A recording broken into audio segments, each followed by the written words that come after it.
In the West, the Middle Ages was a superstitious time. A time when what was real and unreal became blurred. Dragons, witches, basilisks, and zombies were just some of the beasts that offered an ever-present threat to Christian society. Is it any wonder then that in a time when everything had a religious significance, any unexplained phenomenon in the skies was interpreted as either an omen, the manifestation of an angel or demon, or even a message from God himself?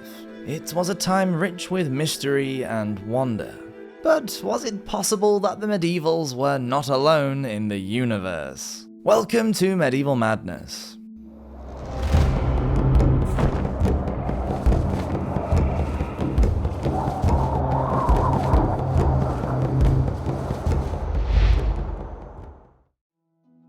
Waiting for a star to fall.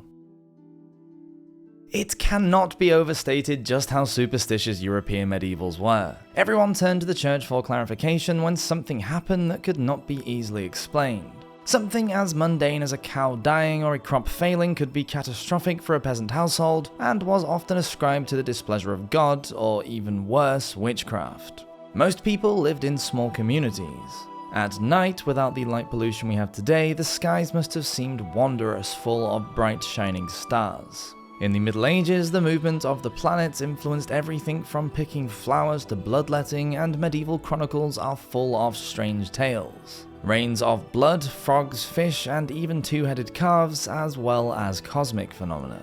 One of the earliest sightings of a Middle Ages UFO happened in the 8th century. The incident has become so famous that it is often mentioned in discussions about unidentified aerial phenomena. The Annals of Lorsch were a set of chronicles that described the event, which took place in 776. At the time, the Saxons, the Germanic people of what is now northern Germany, were fighting a series of campaigns against the Frankish forces of Charlemagne. A battle between the two foes was taking place as the Saxons attacked the fortress of Sigeberg in what is now the modern-day city of Dortmund. Suddenly, a strange object appeared above the church, described as, quote, "the likeness of two large flaming shields reddish in colour."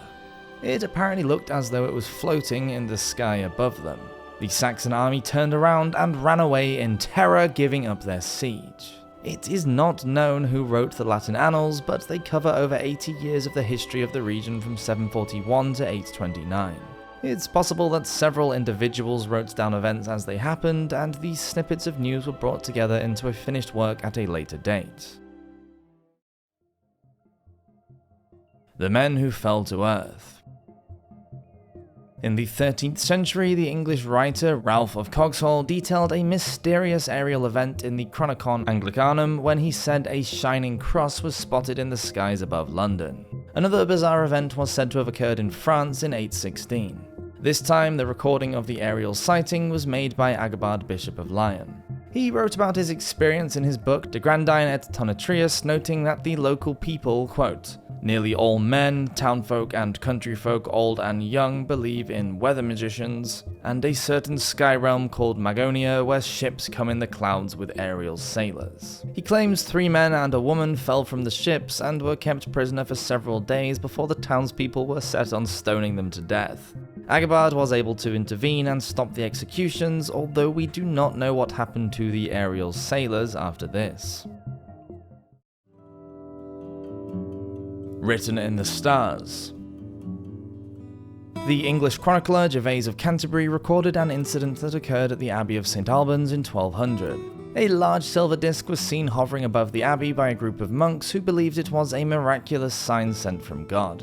90 years later, in northern England at Byland Abbey, North Yorkshire, another unknown disc-like object was seen. It was, quote, "round and flat like a plate, shining with a bright silver light." Again, it was seen as some sort of divine portent, although the monks could not decide what the wondrous sign foretold. Just outside of the medieval period in 1561, a spectacular celestial event occurred over the city of Nuremberg in Germany. It was so shocking that the details were printed in an illustrated news notice along with a woodcut illustration. The text read, quote, "In the morning of April the 14th at daybreak between 4 and 5 a.m., a dreadful apparition occurred on the sun. This was seen by many men and women."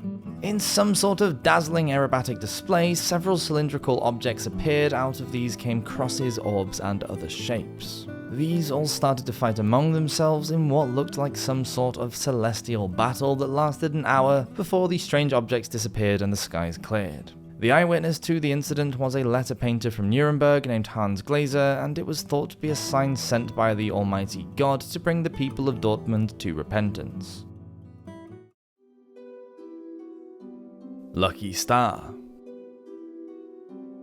In 1066, on the night before the Battle of Hastings, probably one of the most significant events of the Middle Ages, a comet thought to be Halley's Comet was seen roaring across the sky. For the superstitious-minded English, it was an omen for change and turmoil. For the French, it represented divine support for their conquest. Other battlefield celestial apparitions include a group of English knights reporting a burning wheel in the sky, hovering above the field at the Battle of Agincourt in 1415, and a glowing star-like object moving across the heavens at the Siege of Jerusalem during the First Crusade in 1099. Other continents were not immune to the visitation of UFOs either. In 1235, General Yorosun set up camp near the village of Akita, Japan. Several of his soldiers saw strange lights in the sky that were not any ordinary heavenly bodies, but rather something supernatural. The tale involving Yorosun and his men was passed down in Japanese folklore and celebrated in songs and stories, where the lights were referred to as ghostly lanterns carried by some form of spirit. In China, the statesman Shen Kuo wrote about a UFO in his Dream Pool essays in 1088. Eyewitnesses in 2 provinces and in the city of Yangzhou related to him their experiences of seeing a flying craft with opening doors that had an inner bright light. It was able to travel at tremendous speed and cast shadows across the trees over a 10-mile radius. Culturally, the perception of UFO sightings varied across the world. In Europe, the deep-seated belief in Christianity pervaded everything and meant that sightings were nearly always seen through the lens of religion as divine omens and signs. In the East, where the Shinto religion was practiced, there was more of an influence from folklore, and unexplained celestial events were considered to be the actions of spirits who were sent to guide rather than warn the witness. A spaceman came traveling. The Norman conquest is depicted on the 70-meter long embroidered cloth known as the Bayeux Tapestry. As well as telling the story of William of Normandy's victory against Harold II, King of England, it also shows a group of messengers pointing to the comet, which is referred to as a star in the Latin caption describing the scene. Although not an unidentified phenomenon, it does highlight the importance that the medievals placed on strange cosmic events as portents and signs. The tapestry isn't the only work of art to depict a strange occurrence in the medieval skies. The medieval Serbian monastery of Visoki Dekani in Kosovo is home to the 14th century painting of the Crucifixion by an unknown artist. The late Byzantine triptych, which hangs above the altar, depicts 2 unidentified flying craft, one on either side of Jesus' head.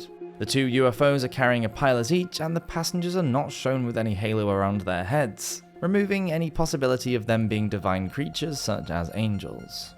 The 15th century painting, The Miracle of the Snow by Marcellino de Panical, portrays the legend of the snowfall said to have occurred on a hot summer's day in Rome during the 4th century.